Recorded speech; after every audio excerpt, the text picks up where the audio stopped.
Hi, everyone. Welcome back to I've Been Thinking with your host, Brietta. That's me. Today is a really great opportunity for us to meet someone new who I have had the pleasure of. Our paths intersect when we talk about being a creative, running around New York City, trying to make things happen. And Nicole Javanna Johnson is an amazing person for a multitude of reasons. I think that she's an amazing creative, but she also inherently, through some of the work that she's doing, has a real understanding about sort of that intersection between like arts and civic responsibility and trying to sort of manage those things. She's a graduate of NYU. She has a bachelor's degree in ethics, management, and production from the Gallatin School. So, already we're starting the foundation of understanding sort of that intersectionality. She's also worked for Mayor Bill de Blasio's Community Affairs Unit, the Department of Health, and the Department of the Aging as a community coordinator. And not only is she doing all of those things, but she's the founder and creative director of Javanna Productions, which is a nonprofit arts and education company. So she's doing lots of different things. And I don't want to take away from her opportunity to tell you who she is. So I'm just going to let you guys meet Nicole right now. Hi, Nicole. How are you? I'm doing great. Thanks, Brietta. I'm loving this. I love your vibe, and this is good. Well, tell people a little bit about you. I mean, I know I hit some of the high points, but you're doing a lot of stuff. So tell people who you are and exactly what you're doing.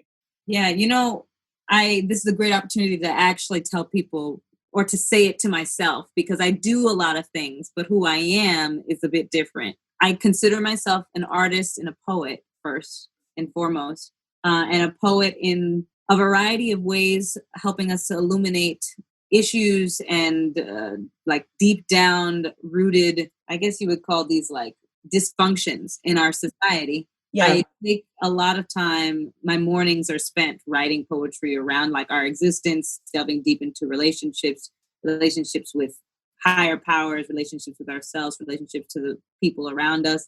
And I spend a lot of time thinking on those things. If anything, that's probably the thing I think about the most, and it probably informs all of the things that you've listed. So I come from a deeply enriched Christian background and spend a lot of time developing my relationship with my higher power. And then I tend to give a lot of friends and family and acquaintances access to something that'll help them feel powerful, whether it's through my poetry, whether it's through my artistry or my relationship with them. So it's interesting that, my bio talks a lot about all the places that I've been, but it's also because I'm being drawn to different spaces, organizations to bring this kind of light and deep dive into like what it means to be a human being. And I do my best to hone that in certain ways. Sometimes it's a lot, but sometimes it works out. Well, everything that you said, I resonate with, because I think that one of the things that I recognized about you sort of from the beginning was that you were someone who is genuinely interested in like authentically manifesting your art. Like I immediately understood this is someone whose art is not separate from what they believe and what they're driven by, which is always the goal, right? Like it should come from that very organic central place. And it's funny because I have become more and more demanding of myself and the people that I bring into my space, that there is a level of authenticity about the work that they're doing, that it can't just be performative. Like we love that aspect of it, but that there really has to be rooted in something that's a little richer and a little deeper. And so I think that what you said is actually spot on. There's a lot of people who have things that manifest in a lot of different ways, but when you pare it all down, it's really coming from one singular place. Yeah. I was telling someone the other day, like you feel like you have all these hyphens behind you. And it really, when you simplify it, for myself, I'm like, I do a lot of different things, but at the end of the day, I'm a storyteller, right? Like that's just who I am. And I just find different ways to tell those stories. Exactly. No, that's exactly what it is. And I love that ER verb, the storyteller. Through my nonprofit organization, my students and my community organizers, they all have an ER verb that helps to streamline their work or helps others to understand who they are. And an ER or an OR verb. Mm-hmm. And so I've often been an igniter, a storyteller, or a pastor is what I have been. We have people who are like truth seekers and big brothers, nurturers, and Mm-hmm. variety of really cool ER verbs that they have to find on their own. And sometimes you're changing it up this year. Sometimes it's a different year. You got a different ER verb, but I've really been sticking with the storyteller concept. And Yeah. then people have like consistently known me as an igniter of social change makers that helps people to tap into their abilities and navigate the social issues that they're passionate about. And that's what the nonprofit Javanna Productions is. But the effort that most people know us for is called M.O.V.E. Yeah, I was going to say, is that where you have your students working with you through the M.O.V.E? Yeah. Yeah, so M.O.V.E stands for Motivation, Opportunity, Vision, Entertainment.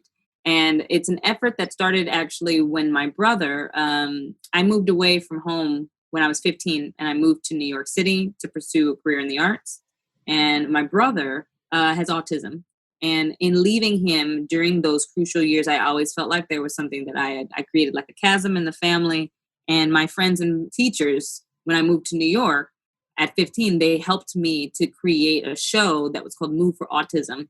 Mm-hmm. And we raised funds and awareness for Autism Speaks and quality services for the autism community. And my parents came up from Florida, which is where I'm originally from. And it was this sense of like me being able to create that bridge for my brother. Yeah. But I had no idea what I was like starting. I was starting this concept of like you could address a social issue and raise awareness and bring your friends and your family and your community on board with you to do something for that vulnerable community. And that's where the concept of M.O.V.E comes from. It's just a whole bunch of students and other organizers who are like, I'd like to move for celiac disease, move for cancer research, move for large scale issues like intolerance and discrimination and bigotry, and raising awareness for those through artistry.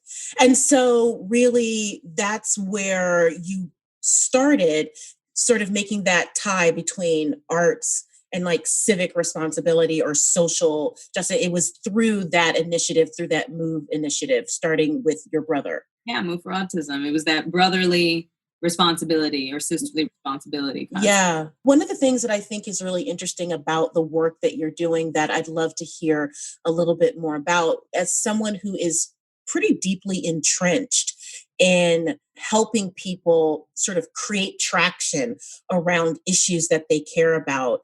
What is it that people need to be doing in order to sort of make that first step? I mean, for you, you had teachers or people around you who sort of rallied around you to sort of make that first step. But there are a lot of people who care about a lot of different things, but they're not really sure how to tie their artistry with that. Is there anything that you can say that sort of helps? Yeah, I think the first thing is to be able to articulate what it is you're passionate about in regards to the issue. Mm-hmm. You have to have more than just the interest of like, I'm passionate about celiac disease. I really liken the work that I do to writing essays. Mm-hmm. And with each paragraph, you have the potential to tell some sort of story through your artistry. And so if you don't have an essay's worth of information about your social issue or stories that you can share, then it's going to be difficult to tell stories through art. If there's substance there. It comes from, even if it's just your opinion, if it's your, prerogative, if it's your mission that you have a little bit of information about, it allows you to kind of like build castles of thought and Right. build some new things. And then there's just that motivation to like say, okay, with this paragraph of information that I have, how imaginative can I get to create something with the artistry that I know I'm proficient at? So Mm-hmm. I spend a lot of time helping my movers imagine things because it's our minds are so funny that we'll like cap it and we'll be like, well, I don't really have an idea for that. So I guess that's it. But there's so much potential. There's like these nooks and crannies that you got to push through to say, oh, I can create something from something as simple as this little piece of paper. What else can this paper be? Same concept that you would when you're trying to address a social issue with your artistry. You got to believe that there's more than what is like the first thought that comes to your head. I love that because I think that there's actually a lot of tangible, actionable steps in what you just said. What I'm taking away from that is that you have to be able to take the passion part and turn it into something that's buildable, right? Like we have passion for a subject, we're moved by it, whether from, our emotions or we have a point of synergy with that issue. And so we think that passion is the fuel necessary in order to get something off the ground, which I think is a big part of it. But then also really being able to do the work to understand what is the issue in its fullest sort of manifestation, looking at it from, as you said, from every sort of different facet to really understand what can I bring to it, I think is a big question, because part of the conversations that I've been having over the last several weeks is that, we're currently sitting in a moment where there's sort of this collective desire to be actionable, right? Like everyone wants to be actionable. And yet there's sort of this paralyzing feeling of like, I don't know what my part of this movement is, right? Like, I don't know where I fit in that. And that's a multitude of reasons, right? Like, I don't know how to be an ally. I don't know how to be a Black person and advocate for this. So from your perspective, when you think about sort of artists who are sitting in this moment and they're like, I care so much about, in particular, we can focus on racial equity. Our industry is really having this moment of reckoning around being held accountable and really being transparent. And so you're hearing a lot of artists who want to be a part of that, but they don't know how to move forward with that. What would you say to those artists? Yeah, it's so I use this acronym, the CARE acronym. C, can you be honest with me? A, are you ready to admit that? R, remember the time when? And E, ever thought we could? I like the concept that you said about reckoning, because what happens is when we care about these social issues, it's very easy to know how you fit, in my opinion.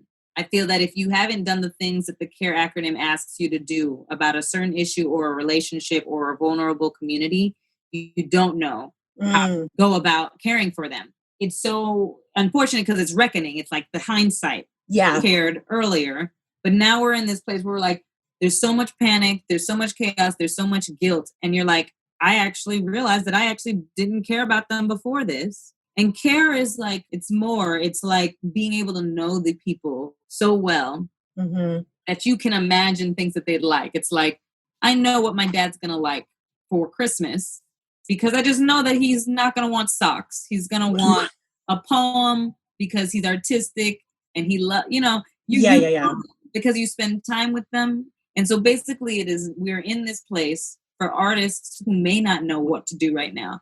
Probably time for us to all sit with ourselves, kind of do a little bit of that like repentance kind of thing where it's all like, you know what? I wasn't ready for this. And that's my advice, is to like sit with the fact that you weren't ready and take the next couple of steps to be like, all right, now that I know that I wasn't ready, I admitted that, was honest with myself. Let me go back and remember the times when I could have been more open to understanding this issue or how to care for these people. And then I can start imagining, because what happens is you go back and you look and you're like, all right, well, in that instance, when I was a creative and I didn't bring any Black people to the table, like that was my bad. I'm remembering the time when. Now I'm going to think about, if I could do that, what space right now am I in? And then automatically, how to give back. Yes. I get that. It's like a process. So like at the beginning is can you just be honest with yourself and say that, look, I know where I'm at right now. I got to admit that I just have not been ready. I'm going to go back and figure out what I did wrong, and then I'll be launched into the future of it. And that's how it goes. I love that idea so much, because the truth, I've often said the truth is what it is, no matter how you sort of like phrase it, no matter whoever the messenger is, like the truth will always be.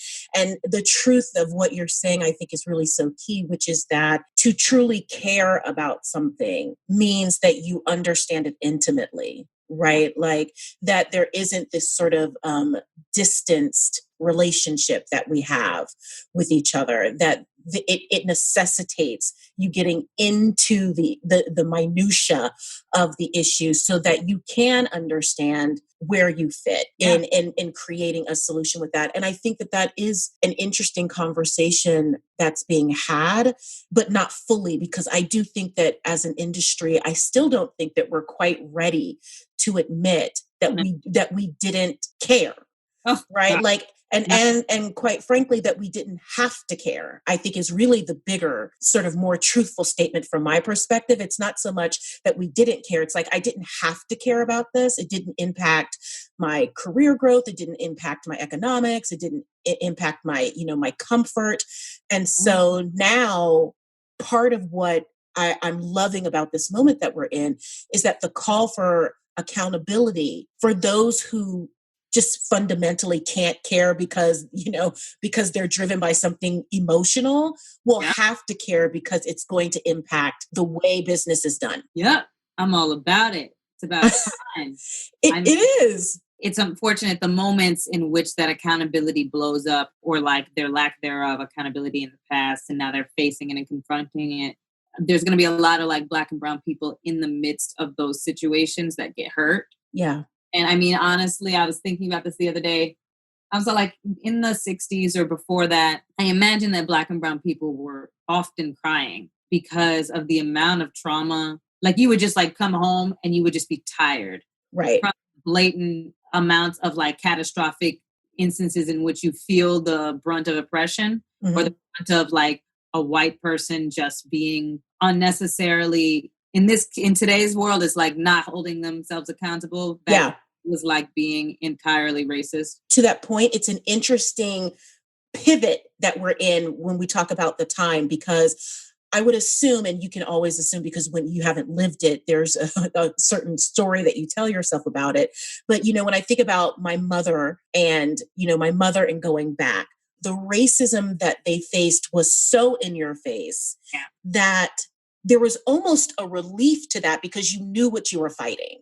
Yeah. Right? Like you knew exactly the manifestation of racism. And yet, because we have sort of glossed over, as a country, how we feel about our Black brothers and sisters, what we are dealing with is this very sort of like passive aggressive, we use the term a lot, microaggression. We're dealing with a lot of the nuance. And especially, I think it's particularly painful in industries like ours because it's an industry that purports itself to be highly inclusive, right? Like it purports itself to be extremely liberal.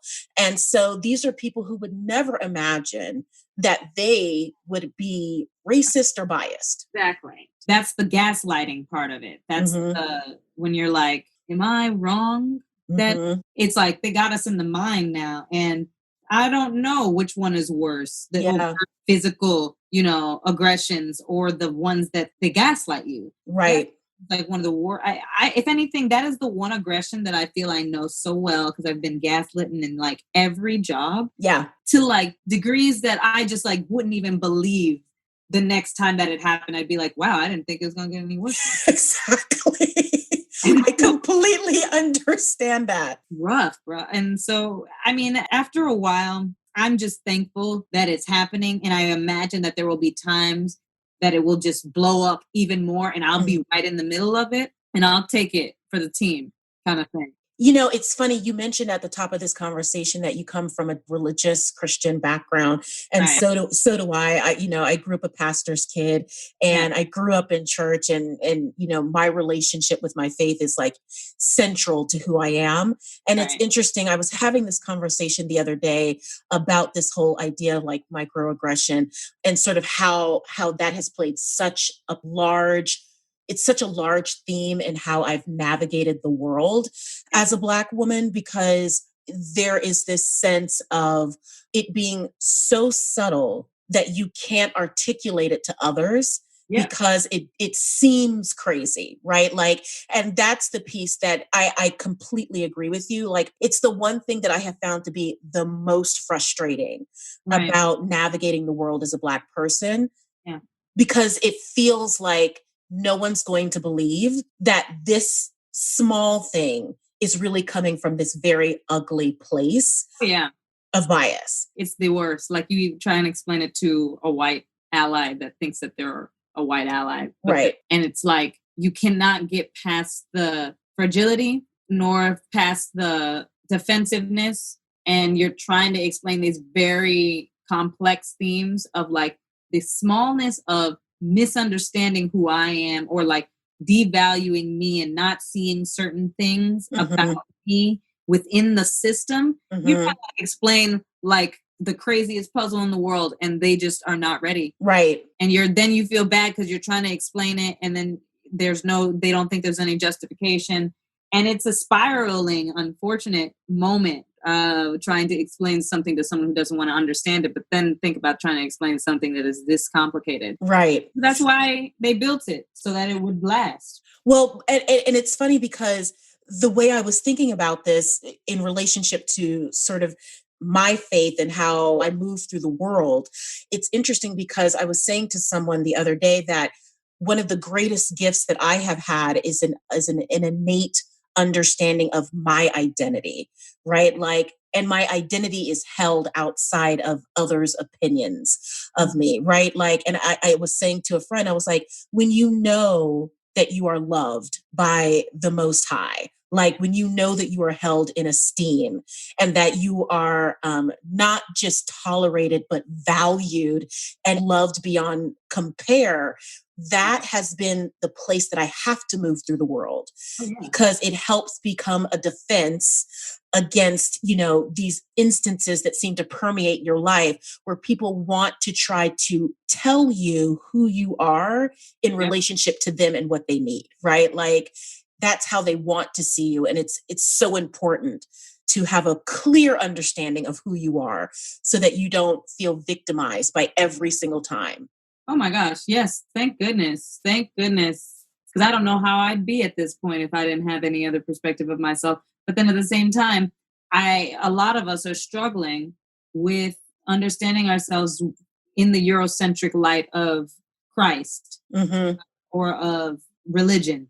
Mm-hmm. And thankfully, I can be imaginative enough to be like, no, that story is for me too. But I do think that recently, and I just happen to be in a lot of white spaces, that I don't necessarily question it, but I realize where the hang up could be for Mm-hmm. people who have not been able to break through understanding themselves outside of the Eurocentric lens of success, outside of beauty, outside of, all of those things. And I feel so bad for us as a people that we were subject to that, that like changing of our mind around the values of who we were. Yeah. And I'm ready for such a big liberation of the mind, because that's just not fair that we still generations later have this in our heads. And every time the thoughts might creep up, Yeah.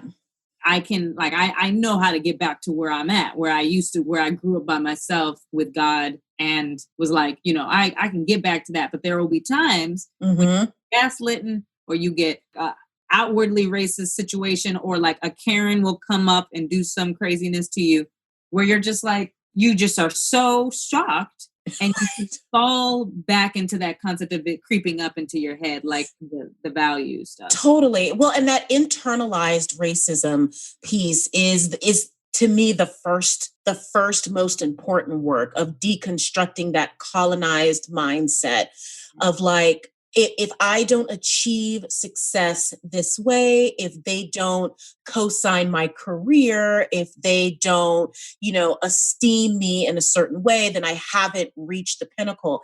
And it's so funny. I was talking to another Black creator, and she was talking about this idea of really assessing what we have held to be the standard of success. Right? Like, you enter this system thinking that you understand how the machine works, and you sort of know, or you're told that if you make these steps, it leads to this end. And yet we know that that is just not the case for a lot of Black and brown actors. So inherently, we have to ask these questions of like, well, if I'm doing all the things, right, that everybody else is doing, but it doesn't net the same result, then I have to question, is this really, the place that I should be shooting for? Or is my best work being held outside of this system? Yeah, I mean, being held outside, because they're questioning so many things, but you end up questioning yourself most of the time. Right. And then you're like, then you don't think you're talented, and then you go through all the spirals. It's rarely the sense of like, oh, I see that this system isn't Well, I guess it's true. You say that the system's not for me, and then you like exit. You're like, well, I can't do this. Mm-hmm. I'm not good enough for it. Whatever. It'll get you in so many ways, and it's we need leadership. I think, in my opinion, that can rewrite our story and help us to believe in that new story, Yes. so that we can start moving accordingly. I love that idea about the leadership piece because one of the things that I personally believe is that, like, the idea that we have a deficit of Black talent is just not true. You know, you look at the stage and you see this void of Black and brown, you know, beautiful talent. It would lead you to believe that there's just not enough there. And we know that's not true. Like, we know that there are talented people, but we don't have enough advocates sitting in positions of power to facilitate our stories being told with real authenticity, which is why I think when you have someone like yourself who is, you know, creating something like your production team and like the M.O.V.E, you know, initiative, like you are someone who's creating space so that people can have agency over their artistic expression. Do you think that we're getting to a place where we can start to see some of that leadership change and like get some people in those places that will help advocate for us? Yeah, isn't it so funny? A lot of friends of mine will often say, like, after watching on one of our shows or something, our shows, people are extremely talented. They have so much heart, and they're more heart than they are spectacle, in my opinion. And that's, you know, you go to that work because you want to feel that heart. And so a lot of my friends and viewers will say things like, I can't wait till those people on that stage or on that live, they rule the world, because it would be a different world. And it's true. And I'm always like, yeah, all of these great people that I know, why aren't any of us able to be in any of the positions? Right. It's the funniest thing. I'll be like, what? Like, we're all capable. Mm-hmm. That system there's a world up here that I'm actually just learning about, honestly, in these past couple of weeks, because all of a sudden I've gotten access, like the same exact person that everyone's all like, now all these opportunities are yours, Nicole. I'm like, great.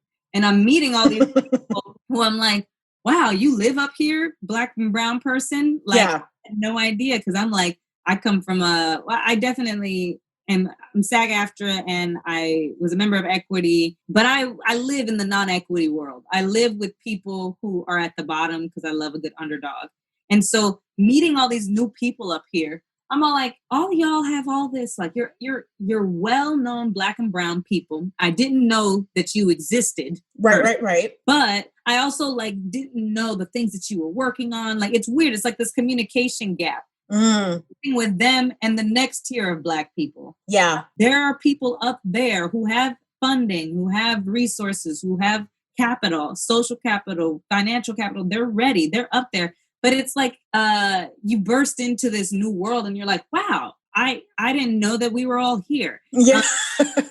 And I think that's the concept. That's where I'm at in this discovery around that question you just asked me about, like, is there a time when we're all going to get to that spot? I'm like, yeah, I think the time is here, but there just hasn't been synergy. And I think the synergy is what white people had before us, the ability to say, I'm going to pull this person here and just place them in this job.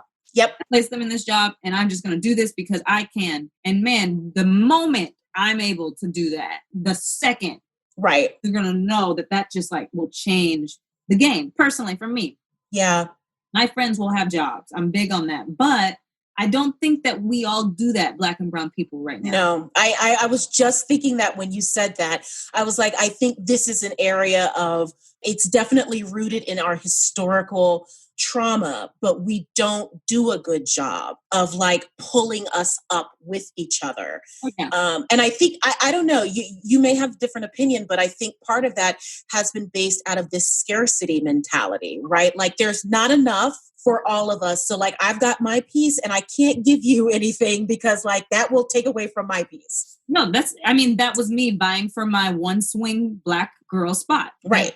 My spot. And I'm like, can't like be like, oh, I'm going to bring on this other Black girl because I could get cut because I know that she's great. Right. So I'm not going to, no, not at all. Not at all. That's the exact right sentiment. And I think we're at the point now where we can start demanding things. We have some power. And we're going to get up to these spots. Ideally, like I'm going to bring a lot of Black and brown people that I'm just now meeting because I've like been pulled up into this space. Mm-hmm. And I'm very thankful for that opportunity to have been pulled up into this new space of like meeting Black and brown people that are successful. It's new to me. Mm-hmm. So, but now I'm the type of person that loves synergy, and I'm going to be like, it's time to create a coalition. Every important Black person you know needs to be in this meeting, kind of right. thing. And then I'm going to be like, just so you know, second you get an opportunity to pull someone, don't just go pull the other people that are right there next to you. Go ahead and start looking at these young Black and brown people coming up. Yeah. I also think one of the things that we often attribute to, maybe race or bias has less to do with race and has a lot more to do with like economics. You know what I mean? I think the bleed over between those two issues is something that we don't pay enough attention to as a Black and brown community, because there are times when we just sort of assign that, it's a racist system. And it's like, well, yeah, that's baked into the pie as well. But a lot of it is based on the economics. And if you can have access to people who have that sort of economics, it really doesn't matter if you're Black or brown, right? Like if you have access to it. Yeah. There's also this sense of, I worked really hard. My parents worked extremed hard for where they're at. Yeah. And they're like, I don't blame them at times to be like, yep, this is my money. Mm-hmm. This is everything that I worked for, because it was so hard. Mm-hmm. And I get it at 50 years old when you're like, that's it. I don't need to do, like, I did the work. I pushed through. I get that. And I encourage us to move away from it if we can. But I totally understand it, because it's the same concept of like this new generation not wanting to go to college or not, pushing through. And I'm all like, I had to go. Right. So like, what? You're just gonna like not, and then I don't want to help that. Right. I had to do all this work and I have to all these loans and stuff. It's just like, and let me stop saying it. I don't have loans, thankfully, because my parents worked really hard. Yeah. But I definitely think that there's that sense of like, what did I did this. Mm-hmm. I worked so hard. And I don't blame them, because I feel it too. But in this time, I think it's time for us to say, okay, now we need like communal social capital and communal, yes.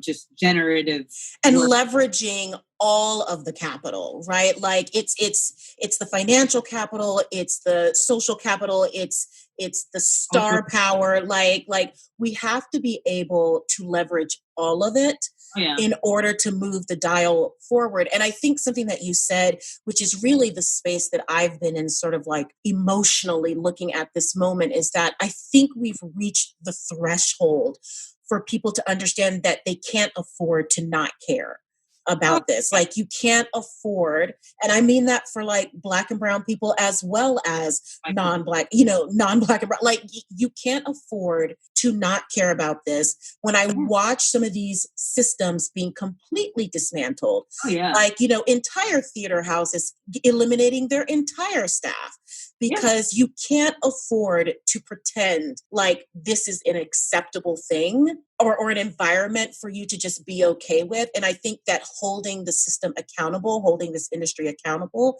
is going to be a big piece. But I'm interested from your perspective, because you deal with students, so you're dealing with younger people.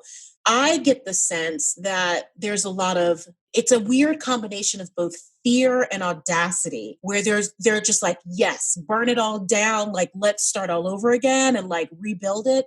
But then also this fear of like, I don't know what this means for me and my career. Like I so much of what we do is about being liked or people wanting to work with us and all of that sort of stuff. And how does someone manage those, living in those two realities? Right. That's like W.E.B. Du Bois, double consciousness kind of stuff. Mm-hmm. Yep. So my identity is double, I think you rid yourself of the double identity is my personal take on it, because it is so problematic and you can't do either one of them justly in your heart. And so I say you pick one and go for it, because we're not mad at you if you book and you are like one of the leading Black and brown people. Just take that road. We need those people there. Yeah. Who played the game and who got there. But then we also need people who did not play the game and who called out the systems and were like, this is what I want to do. I was one of those people. I could have stayed in this industry as a performer. And I was just all like, this is clearly not what I want, because I'm unhappy if I'm on a tour, not doing anything to contribute to society in the middle of the day. Instead, I'm going to the gym, having whatever. It just wasn't my feel. Right. And I was like, I felt the loveliness of booking. I was like, yes, did it.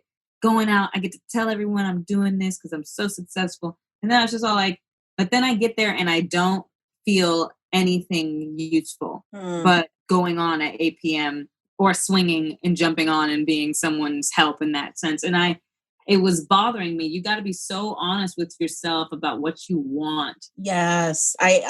Yes. And it's like not even what you want, but like, well, it is what you want, but it's also this concept of like, not what your parents want or what your community wanted for you or what would look good on your Instagram page. You got to know what you really want. Otherwise, you're going to be unhappy. I so respond to that because I think that is the most painful process for a person to go through. And I hate to inform it with my own journey around that, but I do know that it's really sitting with yourself and asking yourself, independent of what other people have put on me, what do I really want for myself?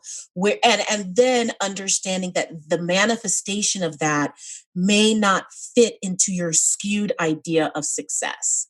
Right? Like to do the thing that you were created to do, that clearly you are in your realm operating at your best and highest self may not be in line with all of the ways in which you have found value in the past. And to really sit with yourself enough to understand that, I think is really difficult, especially considering that so much of being an artist is about that introspective work, right? Which is not easy work to do and to do consistently. And so I do wonder, sort of like in this moment, I'm curious about how artists are seeing themselves in sort of reflection to an industry that doesn't know who it is. So you can't look to that anymore and say like, this is who I am in relationship to it. Right. Yeah. So it's challenging that artistic identity. Very scary too, I'm sure, for people who are like, I'm still going to participate in like strengthening my craft as it relates to what this industry was a couple of months ago. Right. I mean, it's the test of all time. We were participating in something that wasn't sustainable, even though it was pretty sustainable for hundreds of years. Right.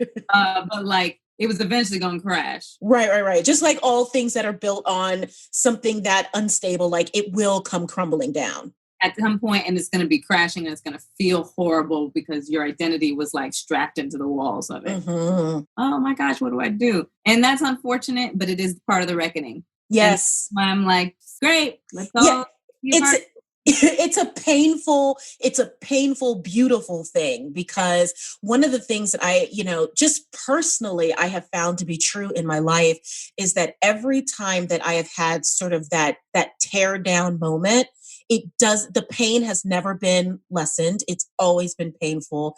It's always caused me to look at myself and be like, oh, who am I now that this thing has fallen down or has sort of imploded? But I have always benefited from the fact that, and this is just a personal truth that I hold true for myself, I love when things come crumbling down, because then whatever remains was meant to remain. Like the truth of who you are and what you were meant to do and all, like that stuff will remain.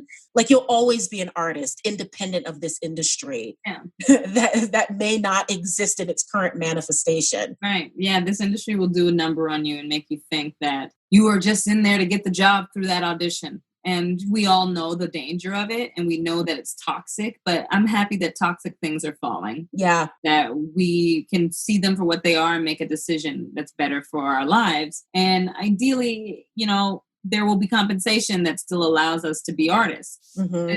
Being an artist you can be creative in a lot of different spaces. And I find that I love being an artist when I work for the city. I literally will go into an interview and say, I am a creative person. I'm an artist. I come from this background. Yeah. That's how I show up in spaces. So just if you don't want that, don't hire me. but they always welcome it because Mhm. artists are necessary everywhere. And I think that might even be a movement one day that's like, listen, we need artists to go and touch spaces that are stagnant. I completely agree with you because I have found that that is what has given me longevity in my artistic identity, which was like going into these spaces that seemed non-traditional, but Right. bringing my creative self to it and really showing, businesses that I worked with, corporate entities that I worked with to say like, as a creative, here's how I can impact, your business, like your bottom line, your profit, and really coming up with ways that I could sort of